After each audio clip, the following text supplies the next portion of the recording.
Welcome, everybody, to the Christopher and Dana Reeve Foundation's Live Better series. I'm Rob Girth. I'm the Director of Digital Media here at the Foundation.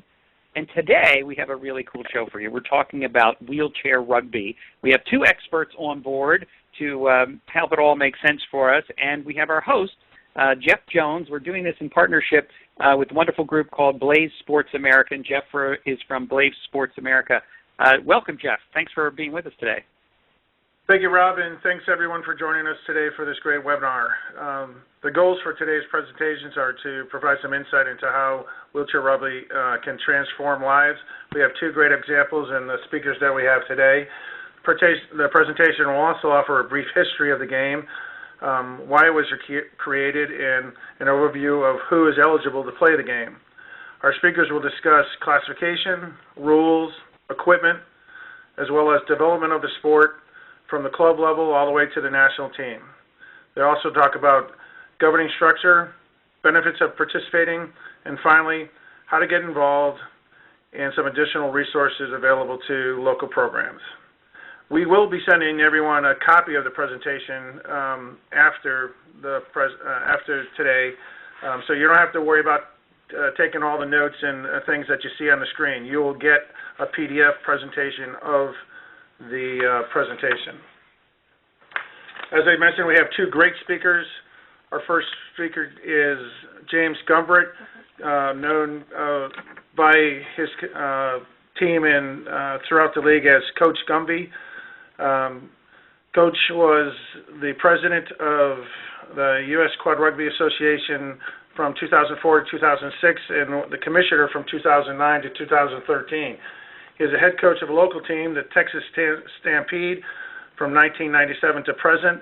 That team has had 3 Division I national championships and 1 Division II national championship. He has been the head coach of the U.S. national team from 2005 and has an outstanding international record of 95 wins and 6 losses. And he has a BS for Rehabilitation Sciences from the University of Texas, graduate studies from California College of Health and Science, and he is an owner of a real estate sales and property management firm. Our second speaker is a member of the U.S. national team, Joe Delagrave. Grew up as an athlete and excelled in football in Wisconsin.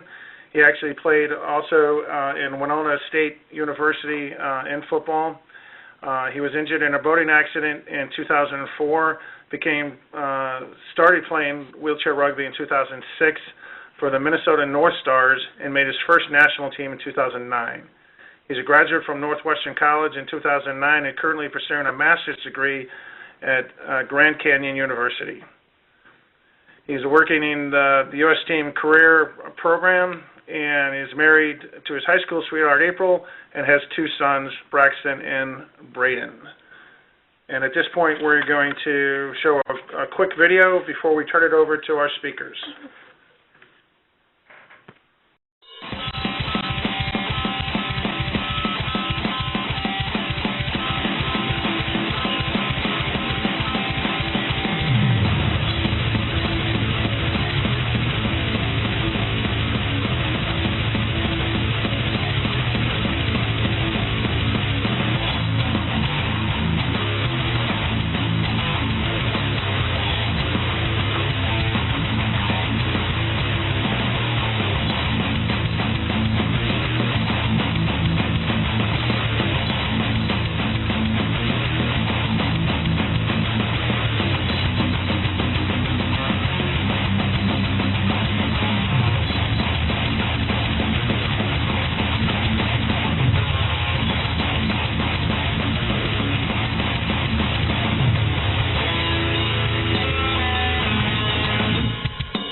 Hi, everyone.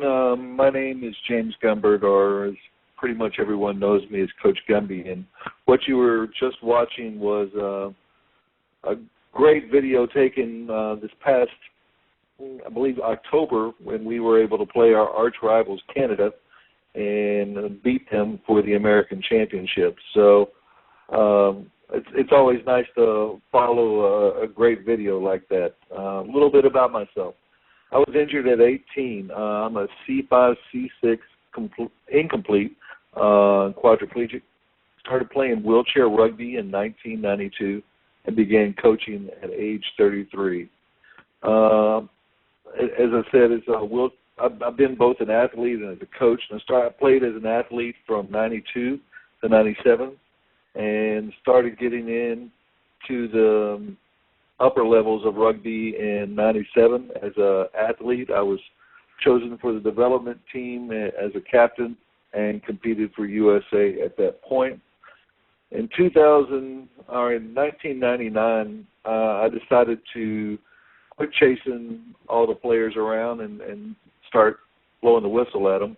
And from 1999 to 2004, I worked as an assistant coach for Team USA.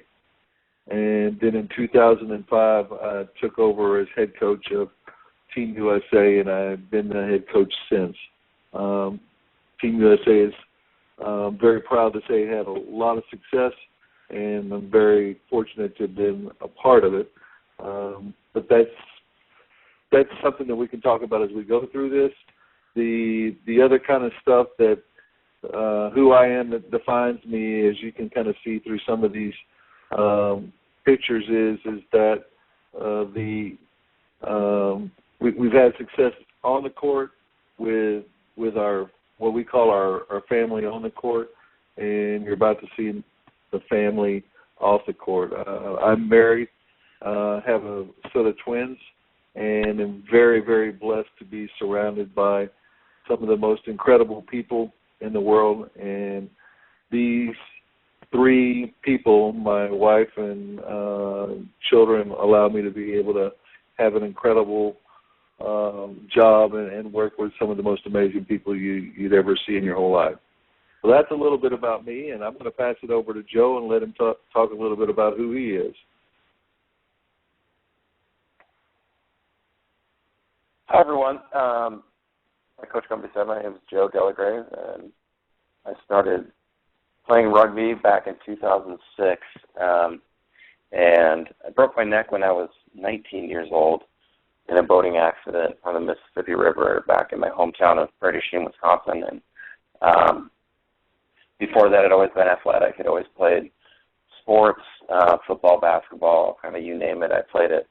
And so for quite a while, about 2 to 2.5 years after my accident, I kind of did, were turned off from wheelchair sports and thought they were kind of, stupid, or just would never live up to the competitive edge that I had before, that fire that burns inside your belly. And I learned even after you break your neck, where I broke it with C6 and 7 incomplete, and even after you break your neck, that competitive fire doesn't go away. And so I was searching for something to do and saw wheelchair rugby online and started playing with the Minnesota North Stars in 2006 and played for a little while, and actually met Coach Gumby at a clinic, a wheelchair rugby clinic in 2006 or 2007. That was kind of my first taste of what it took to make a national team. I played maybe about 4 minutes and was gassed, and we had a talk afterwards,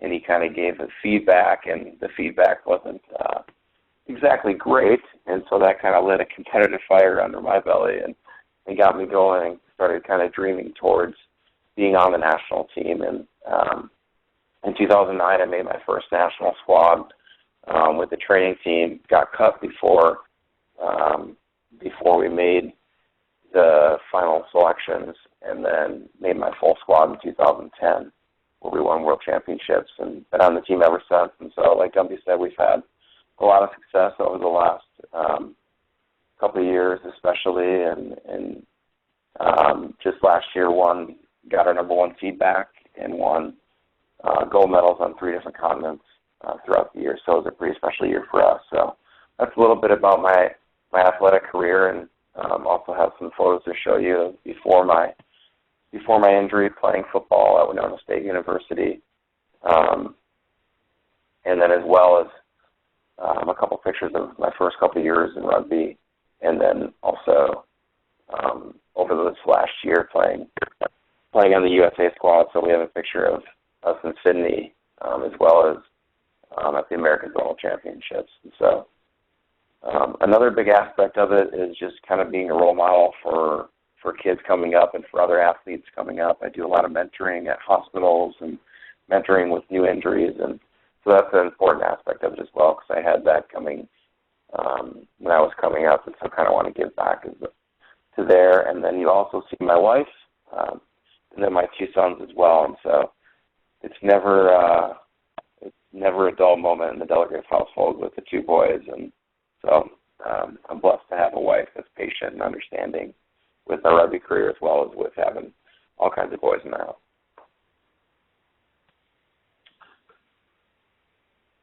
Well, I'm going to tell you that Joe is very modest.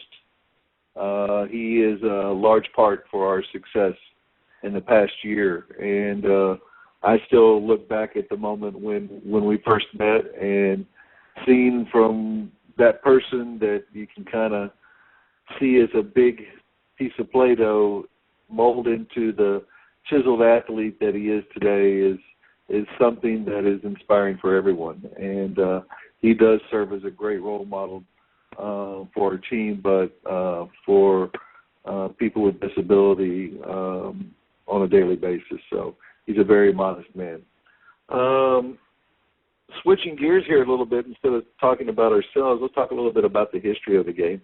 Some of you may or may not know that the sport was developed in 1977, and it was actually created in Canada.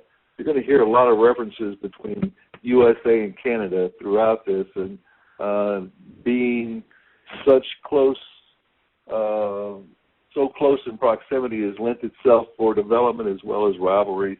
And with the sport being developed there, we like to say that they developed it, but we are perfecting it. It was developed by a group of athletes with quadriplegia. It was really as a search for something that was an alternative to basketball, because the level of disability that both Joe and myself and many and all of the players, honestly, that play our sport have is that they functionally couldn't compete against paraplegics and some tetraplegics that play basketball, and this turned into being the perfect team sport for that. Born under the name Murderball, which if you're going out and you're soliciting people for funding and, hey, you want to sponsor us, Murderball didn't get the job done as far as sponsorship, but it really got the message across of what the sport was kind of about. It was like going after and trying to kill the person with the ball, and so that's where the name Murderball actually came from. In 1981, the first U.S. team was formed, and in 82, the first international tournament was hosted, including teams from the U.S. and Canada, which was the beginning of the intense rivalry between us and our good friends from the north. In 1990, the first appearance at the World Wheelchair Games was done as a demo sport, and in 93, wheelchair rugby was formally recognized as the IWRF, and the IWRF was formed. In 94, it was recognized as a gold medal sport at the Atlanta Paralympic Games, and it was done as a demonstration sport at that point, in which the U.S. won the gold medal. In 2000, it became a full medal sport at the Paralympic Games in Sydney, Australia, and yes, your USA won gold there as well. We talked a little bit about our claim to fame, and we used the word Murderball. In 2002, there was a documentary. I'm sorry, in 2004, there was a documentary done using the name Murderball, and basically what it was a story of our lives. It followed Team USA from 2002 at our World Championships in Gothenburg, Sweden, all the way to Athens, Greece in 2004. And the thing that is unique about this movie is if you've never had a chance to see it, it is a incredible story about life in chair, life with disability, surrounded around the highest level of competition that you can think of. It took us Team USA from the lowest of the lows to the highest of the highs, but along the way it told the story of what it was like to live with a disability. All the things that you would never ask somebody. This movie really answered it for a large part of a population. And, from my aspect as somebody that was involved in it, I thought from a sporting part, it was an incredible documentary. From somebody that lived it, I thought they were right on top of us and were in the way a lot. And there was a lot of distraction with it. As a overall, hey, show this movie to somebody who's a young kid that, feels like they've lost confidence and they've lost hope and everything else. And you can see that there are parts of who you might have been before your injury, and that you can go back and get those parts, and you can have a full and incredible life. And I've never seen a movie do that as well as this has. So as good and as bad as the movie was, it's our movie. You can see it at Netflix. You can see it on I saw it the other day as we were checking out at a convenience store. So it's still out there, and it's. I would tell you that if you have young kids, please be mindful. There's some blue language in it, and but other than that, that's Murderball, and please check it out, watch it, and with that, I'll hand it over to Joe and let him take over on this next slide. So once Murderball came out, sports was already a fast-growing sport, wheelchair sport in the world, and once Murderball came out, it just kind of blossomed the popularity even more, which kind of leads us into who can play. Once everyone heard about people crashing into each other in chairs, everyone wanted to play. Who doesn't want to crash into each other?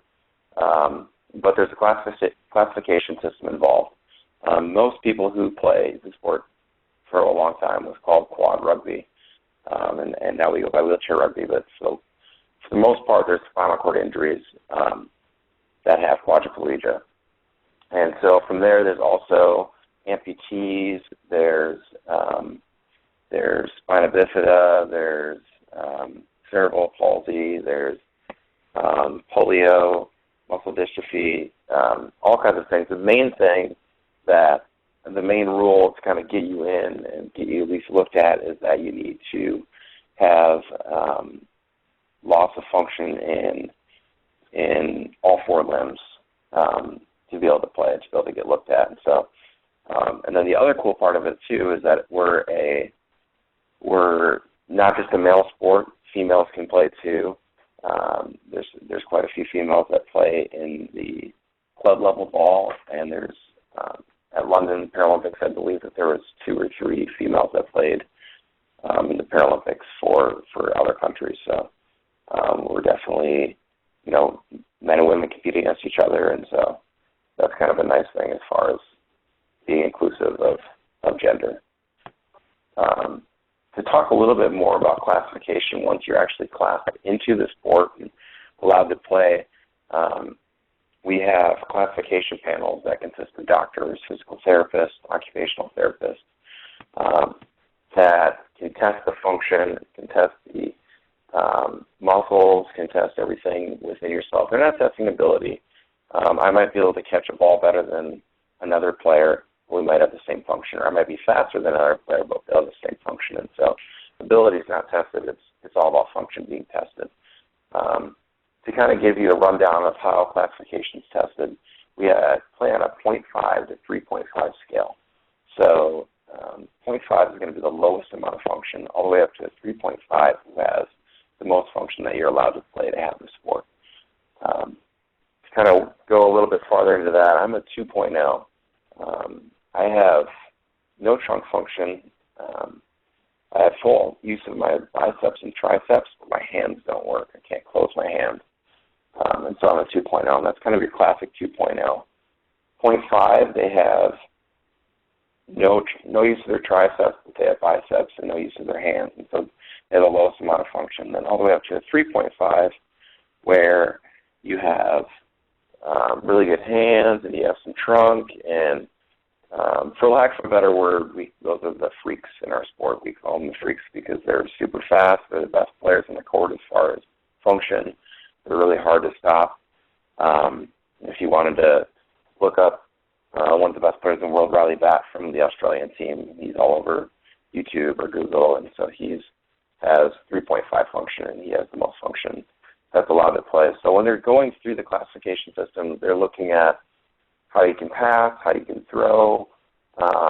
They're doing all kinds of tests that we describe as bench tests, as far as knowing if you have trunk or you have flexibility or you have, different things, spasms, whatnot. And so within that function kind of becomes the chess match, because you can't have more than 8 points of classification on the court for those 4 players. So you can't have 4 3.5 on the court. And so you have to have the 4 guys add up to 8 points. So that's kind of where the chess match and our strategy comes in, to where who you're putting on the court, whether it's a high-low with 2 3.5s and 2.5s, or 4 2s, which is we call a balance line. And so basically that kind of gets the strategy involved with the sport. We talked a little bit about females being included as well. Females are basically classed with a 0.5 reduction. A lot of women will say, hey, I don't want the 0.5 reduction, but that's kind of how it equals out. And so a woman that was classed as a 2.5 would actually play as a 2 on her classification count, would count towards 2 points on the court. And so that's how it works with that. And then as club rugby goes, it's not an international rule, but club rugby, athletes over the age of 45. So I believe if Coach W was still playing, he'd get down to he'd have a 0.5 deduction, and so basically over the age of 45, you get a 0.5 reduction on your classification. So you're allowed 8.5 points on the court. So there's a little strategy involved with that. Maybe some team wants Coach Gumbert to play with them. So I think from there we're going to turn it over to Coach Gumbert with explaining a little bit of the rules. Yeah, well, as Joey alluded to, I am a little bit his senior, but in being his senior, some of the things that I've been able to be a part of is the development of the rules in the game and watch them change from where we started. I mean, actually, where we started in our sport with rules is we were playing basically in everyday chairs. And if you think back 25, 26 years ago, those chairs were, night and day from what we played in today. And as you'll see a little bit later, the chairs that we're playing in now are so different than just an everyday chair. And so bear that in mind, that it's some of these rules that have come about since then. We play on a regulation hardwood basketball court with dimensions basically at 94 feet by 49 feet. Marked with boundary lines, center circle. It looks almost identical to a basketball court if you just pulled up the basketball key. We have our own key area, which looks, a lot of people kind of compare it to like a crease in a hockey game, and that crease for us is basically 24 feet by about 4.5 feet in depth. And you look at it and it's like, okay, I can see the crease there. And the object is in our sport is to take the ball from one end of the court to the other, and you have to bounce or pass it every 10 seconds. We have a front and a back court, much like in basketball. You score by having possession of the ball and crossing over the goal line in that crease area with two wheels. And it could be the front wheels, it could be the back wheels, it could be a front and a back wheel. The wheelie bars, if you will, on the back of chairs are considered safety devices for us, and so they don't count as quote-unquote wheels for scoring or for penalty.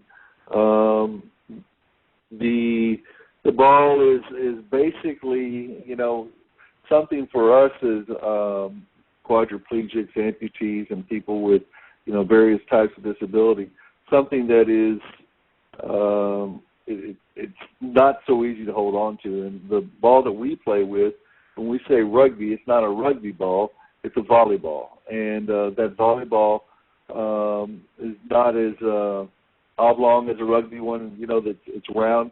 So it makes it a little bit easier to bounce, makes it a little bit easier to put in our laps, to push with it. In the sport, the thing that people really gets their attention drawn to it, it's a full contact sport. And so body-to-body contact is illegal, but chair-to-chair contact is encouraged. So if you're watching this, you see these guys come slamming into one another, the first thing you see is somebody will come up or somebody will tip out of their chair, and you're like, oh my gosh, they're going to be hurt. It's like really the chair has evolved, as we were talking about, from where it was in the 80s to now, so that the chair is more of a part that you want to be a part of and provides protection for you. Penalties are served. We have a penalty in this game, if you can imagine it. When we were talking about body-to-body contact, if you are reaching for the ball, trying to take it out of the opponent's hands, and you make body-to-body contact with them, that's considered a foul in our sport, and you're sent to the penalty box, which is in our sport a lot like in hockey. We have a minute served or goal release for most of our common fouls. And so when you're seeing our sport, there's a lot of tactics that are centered through and around that. See what else we got here. And then the other thing is that with our sport, it's an 8-minute game. We play 4 8-minute quarters separated by a halftime. It's 32 minutes in length on the clock, but about an hour and a half in duration. And some of the basic violations that we have a 10-second no dribble, we mentioned earlier. You have to either dribble or pass. And then you have a 12-second in the backcourt, a 40-second clock. Now, the 40-second clock is basically after you inbound, you have to go down and score in between those cones in the crease area within 40 seconds. Otherwise, it's a turnover. We have both offensive and defensive key violations. Some of the other kinds of fouls that we have is a spin. And a spin for us is if you see somebody is pushing as hard as they can and they're clipped behind their axles. And I think you can kind of get an idea in this picture. This athlete is one of our guys, Will Grew, who was hit behind his axle, and you can see how it took him up off all of his wheels, and he's kind of sideways in the air. We talked about the chair part of it, but you can only play in a manual chair. If you have like a set of power wheels or, some type of adaptive device that hooks onto a chair that enhances your speed or performance, that's not allowed. And we're talking a little bit about chairs, so I'll kick it over to Joe and let him talk a little bit about the equipment and chairs that we use. Yeah, so no longer do we use everyday chairs like Gumbert mentioned when he had first started playing. Chairs have evolved quite a bit. It's basically once you kind of know your measurements and how you want it, it's basically measured completely for your unique body, and so you're snug right in there, and there's quite a few, strapping and stuff like that goes along. But first of all, what you're seeing here is you're going to see on the top left corner, you'll see what's called a defensive chair. It has a little cage on the front of it, and that's what's called a picking chair. And then on the bottom is an offensive chair, which kind of has the wings and the smooth front end. The picking chair is basically designed to be able to pick that offensive chair right between the wing, where that tall metal plate is, and the wheel. And so it'll stick right in there. And the defensive players, primarily who use those, are the lower functioning guys. From traditionally a 1.5 down to a 0.5 is going to be sitting in a defensive chair. Sometimes 2.0s will sit in defensive chairs as well, just depending on their role on the team. But that's kind of their advantage for being for having less function.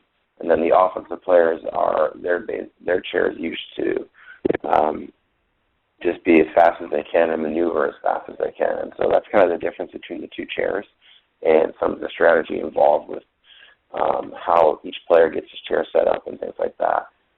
From other equipment, we already talked about the volleyball and what we use for our wheelchair rugby ball. And then there's also different kind of spoke guards for function as well. Low pointers will have more of a spoke guard, hand rim that's going to be able to allow them to push easier.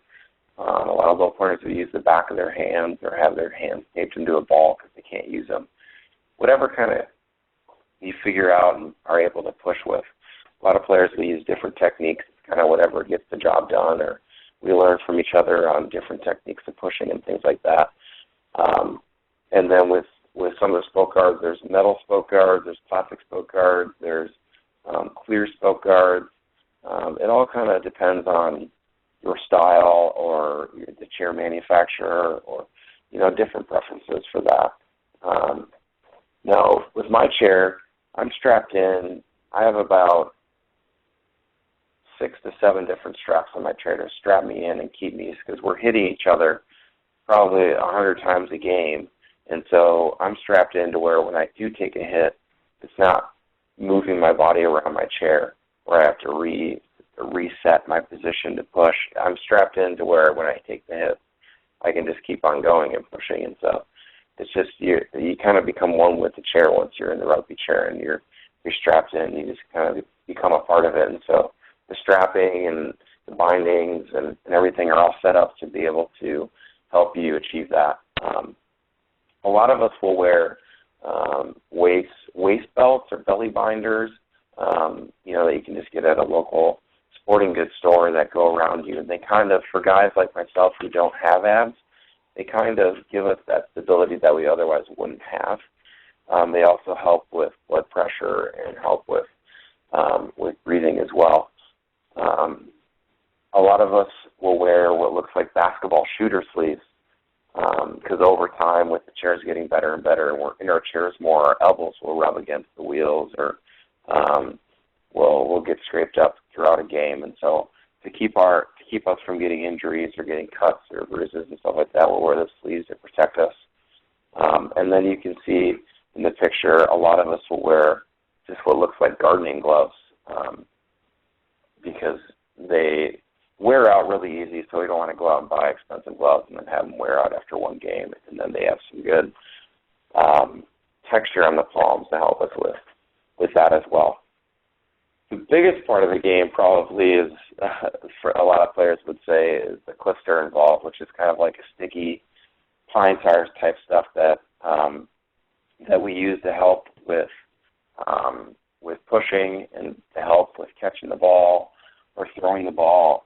It really goes a long way when you don't have a lot of function or are unable to otherwise push. The clister kind of helps with that. And so we also have the two major manufacturers that we showed on the last page too were Besco Metacraft out of San Diego, and then Melrose wheelchairs that are based out of the U.S. as well, and in California, and then they're from New Zealand. And so there's chair manufacturers pretty much all over the world.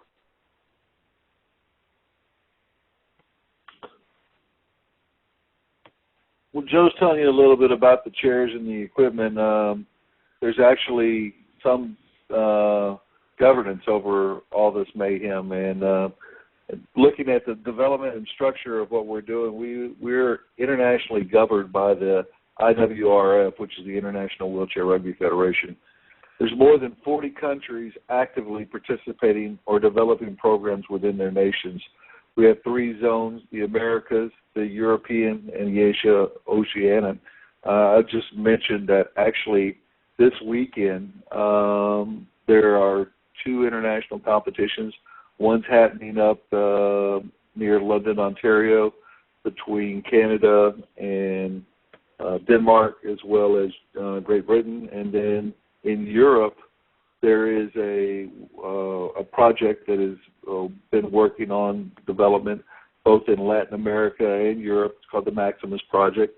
And that project is really centered around development for people that have never even seen the sport or just basically heard of it. And there is, I believe, a 5 or 6 team match between countries that have not had little or no experience doing it. Russia, Greece, Czech Republic, a few others. And so, I mean, our sport is one that is now seeing a lot more attention paid to it. It's certainly growing every year, and within that development and structure here at home, we have the United States Quad Rugby Association, and that's the club system, the USQRA for development and structure in the United States. We have 46 member teams with over 528 active athletes, 25 of whom are women. Joe alluded to this earlier. I believe in the last games there were 2 that were participants on the biggest stage. But, I mean, even back home here in the States, it's a co-ed sport, and it's encouraged. I mean, we like to say back home that there's a place at the table for everyone, whether you're the elite athlete like Joe or whether you're the old guy that comes out on the weekends like me and wants to remain active and try and stay in some type of shape and just have fun. There's a place for everybody. The USQRA not only oversees the club system, but is also the development team for the USA with Team Forest. It was introduced in 2007. It's a direct pipeline of athletes for the U.S. national team. They train right alongside Team USA at our camps, and the goal of one national and one international. They had the goal of one national and one international competition per year. I can't say enough about that development team, as they have been our feeder system and really shown that it works. In the past year, that team that Team USA that went and won 3 golds on 3 continents, 7 of those members were part of the direct pipeline that is Team Force. And so it's really, really neat to see them compete and come into their own, if you will. And just a sidebar for the USQRA, they have done so much in reaching out to people that, you know, that didn't think they could compete in sport, and really shown not just athletes but individuals that there is life after disability, and that through sport it can change lives, and it can be very positive. Our development and structure for Team USA, Lakeshore Foundation serves as a high-performance managing organization for us, which is our HPMO. They have a contract with the United States Olympic Committee, the USOC. As a nonprofit organization, Lakeshore Foundation's mission is to enable people with physical disability and chronic health conditions to lead healthy, active, and independent lifestyles through physical activity, sport, recreation, and research. They also serve as the home for USA Wheelchair Rugby and I believe a few other sports. It's if you've never had the chance to see a Paralympic training site, nestled in the middle of Birmingham, Alabama, is Lakeshore Foundation, and they have served as parent and provider and home for Team USA for such a long time. and we are very, very lucky as well as blessed to call them a partner. And with that structure behind us, it's a big reason for our success. One of the other things that's happened that's not in this slide is a recent agreement that Team USA Wheelchair Rugby is working now with U.S. Able-Body Rugby, which is a new thing for us. And I'll kind of let Joe talk about this past year as he served as a captain and what our horizons are for Team USA going forward.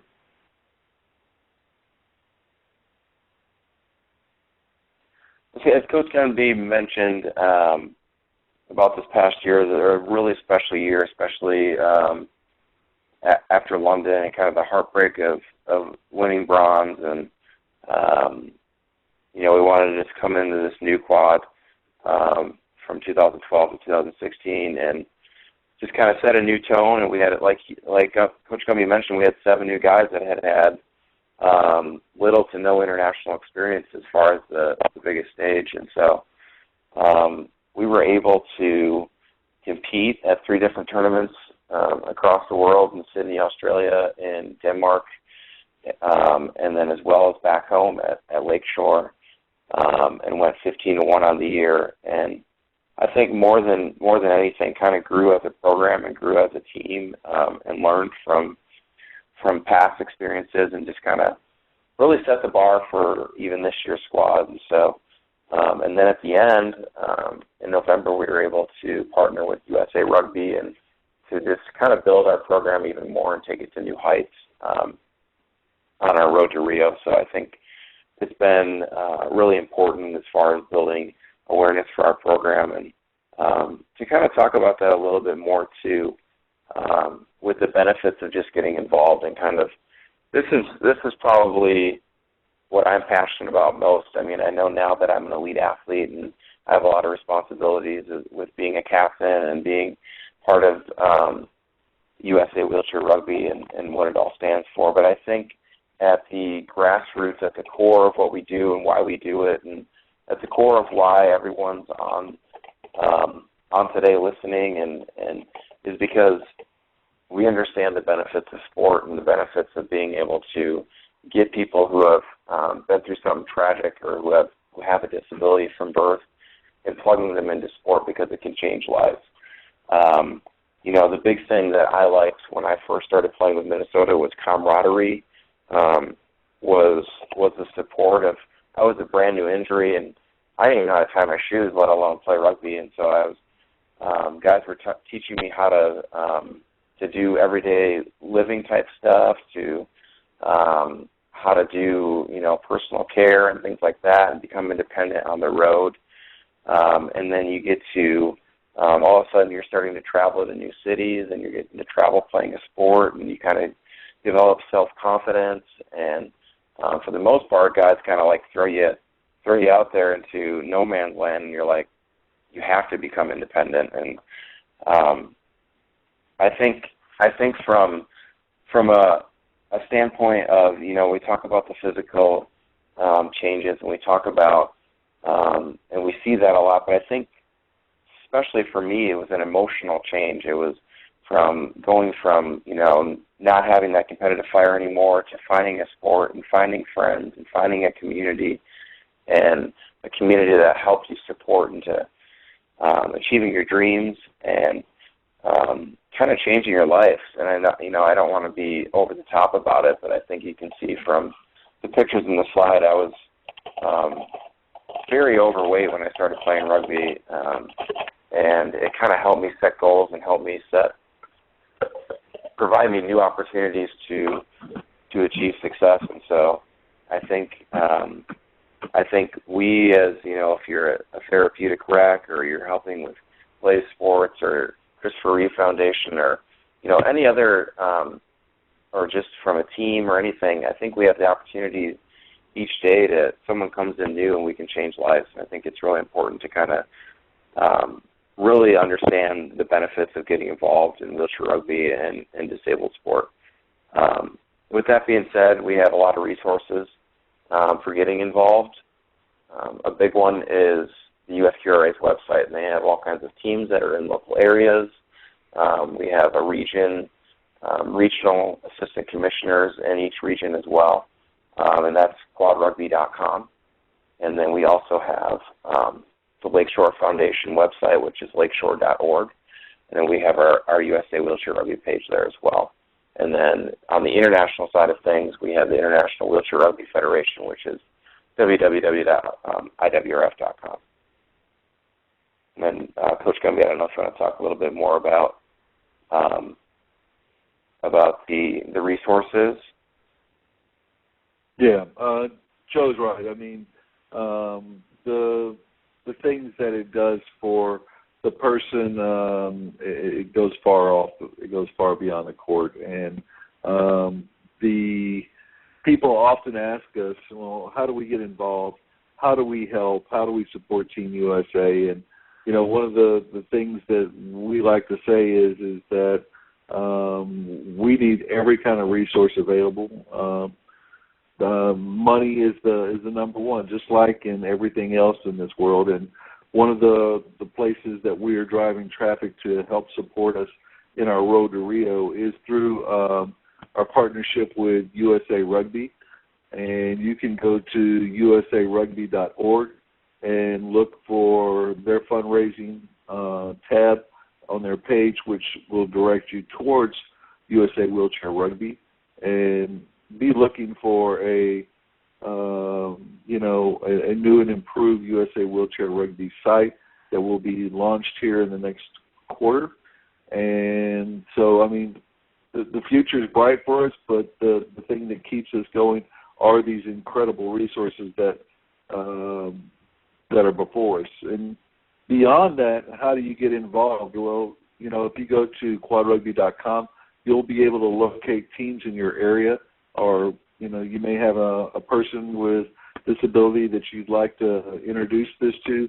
There's not a team that's out there that doesn't have an old chair that they can throw somebody in for an experience, and the first time they hit somebody, it really does live up to the name of our presentation. It'll smash their stereotypes one hit at a time, and it's great for those people with disability as well as their families. I mean, a lot of the people that get involved, their families get involved, and it becomes family. And at the end of the day, when we're looking at stuff, if you need to make contacts for USA Wheelchair Rugby, our team manager is second to none, Mandy Goff. She's with the Lakeshore Foundation, and as well as you are with the USQRA. Gary Pays, who serves as their president, are both based out of Alabama, and so if you had a question, they have an answer, and it's from our end. I believe that's pretty much our presentation for today, and if there's any questions, I think we're open to them at this point. Thank you. Ladies and gentlemen, if you'd like to register for a question, please press the 1 followed by the 4 on your telephone. You'll hear a 3-tone prompt to acknowledge your request. If your question has been answered and you'd like to withdraw your registration, please press the 1 followed by the 3. You may also use the chat feature located in the lower left corner of your screen. Once again, to register for a question, please press the 1 followed by the 4. One moment, please, for the first question. And while we're looking for that first question, you do have a chat question came in from JL. This is Rob again from the Reed Foundation. He says, we've recently formed a Western New York Wreckers, WNY Wreckers. They're from Western New York. Do you have any suggestions for recruiting new players or developing, maintaining a commitment from active players to build a core team? I imagine recruiting and maintaining is one of the toughest jobs. It's for us, a lot of the guys and gals that get hurt or have disability, trying to find them is the hard part. You'll be playing for 2 or 3 years, and all of a sudden somebody will turn up, while you're having dinner at a restaurant, and it's like, where do you live? And they live in your hometown. You didn't even realize it. And so the things that we kind of say as far as recruitment is concerned is that, be sure that you have a good relationship with your local rehab hospital. Make sure that you have ties to, even your doctors. I mean, there's certain insurance laws that are out there, but I mean, being able to leave your card or leave some information with doctors and physical therapists, because this might be the avenue that gets that one player you haven't seen. And then the other part is that the tough part is that when you live in an area where there's not a lot of sport, or you live in an area where there's just not a lot of activity, trying to get it going. But you live in New York. There's got to be more than 4 people in New York that want to play the sport. And we've said it for years, but they're out there. It's just, how do you harness it? In a city of millions, there's got to be a national championship team there somehow, in some way. And if that person that submitted that question would like to talk about that further, I'd be happy to exchange emails and ideas with them. Well, you say his team is labeled Western New York, so it might be a little more sparse on the western end of the state. But yeah, maybe that'd be great if they could contact you. And then Shelley wanted to know if there's a minimum age requirement. Joe? No, there's not a minimum age required in our sport. There is a rule that we amended, I think, a couple of years ago at our annual general meetings, where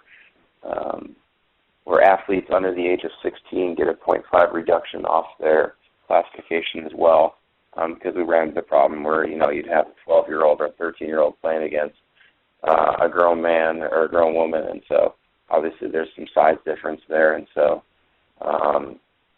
as far as club rugby goes, you get that 0.5 reduction with the UFQRA league up until the age of 16. Excellent. Let's see. Let me check and see, are there any call-in questions? There are no questions registered at this time. Okay, we've got plenty of chat questions, so that's fine. Sean wants to know, Sean, who is from Orlando, Florida, wants to know, do any of the teams collaborate for sponsorship, or would you consider helping to coordinate that? I'd say that's probably the 2 biggest questions, right? How to get people, and then how to pay for it all. Yeah, that's a big question, because I mean, everybody loves to play. It's doing the dirty work that gets you, out there on the court, gets you a gym, gets you, a way to the tournament that you want to go to. Is always the tough part. A lot of teams are sponsored through their local rehabs. Some are sponsored through DMEs. We've seen sponsorship over the years that has reached beyond the borders of your traditional, like, well, we went to this rehab or we went to this medical supply store, that have touched things like Red Bull, GMC, and so opportunities that are out there, it takes hard work, it takes some direction, and the hardest thing, or the most important thing, is it just takes somebody that's willing to dedicate the time to be able to do that for someone. And I mean, as far as help coordinating it, I mean, it's I'm happy to help anybody to take another step and try and get better, especially in our sport. And so, again, emails and starting the discussion is totally acceptable. And so I guess when you're putting together a team... Oh, I'm sorry. Go ahead. Sorry, this is to piggyback off that, what Coach was saying. There's also the UFQRA's website, and Mandy mentioned in the chat that it actually did change from quadrugby.com to ufqra.org, and so keep that in mind as well. And then on that website, under files, there's a great list of different files that will actually give you ideas of fundraising and things like that. Somebody mentioned rehabs are a big one, and here in Phoenix, where I live, we have a program with our local hospital, St. Joe's, where we'll do mentoring for new patients in exchange for sponsorship. And setting up programs to where there's some give and take, I think, is really helpful. Your local spinal cord injury associations, things like that. And so, the big thing is we'll definitely help out with anything that we can do, but just being proactive. You're going to get rejected a lot with a lot of different things, but you also find success if you're a little persistent. And I would assume when you're recruiting, you should probably look beyond just recruiting athletes, and you should think about people that can do some of this business part for you, people that are natural salespeople or that do sales for a living that might be able to help you out. Joe? Yeah, that's a great point. We have in Phoenix, we have people. We find people that do grant writing for a living and ask them to help us out writing grants to different organizations. And so I think that's a good point as well, is trying to find people as far as volunteers, people to help out with not only rugby practice, but that part of it too, I think is a really good point. I concur with him. I'm sorry, go ahead. No, I was just going to throw in another question. Go ahead and concur. No, I totally agree with that. For us, it's the staff that behind the people that get us out on the court. I mean, that very much coincides with what Joe is saying. It's important to understand that, if you got 10 guys and gals that show up, and there's not a staff behind it that's, secured the gym, that's helped them with equipment, they're pretty much sitting in their cars watching. And it's a very, very important component, both on the club level as well as the national level, as we alluded to, with we need resources to be able to compete at this high level. So. And I'll throw in, speaking of resources, don't forget the Christopher and Dana Reeve Foundation has quality of life grants that we give to nonprofit organizations that are supporting anything to do with people living with paralysis. So if you have a nonprofit and you want to help a team, that might be a way to do it.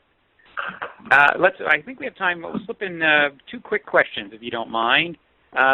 Brooks wants to know the age what are the ages of most players on Team USA and Force?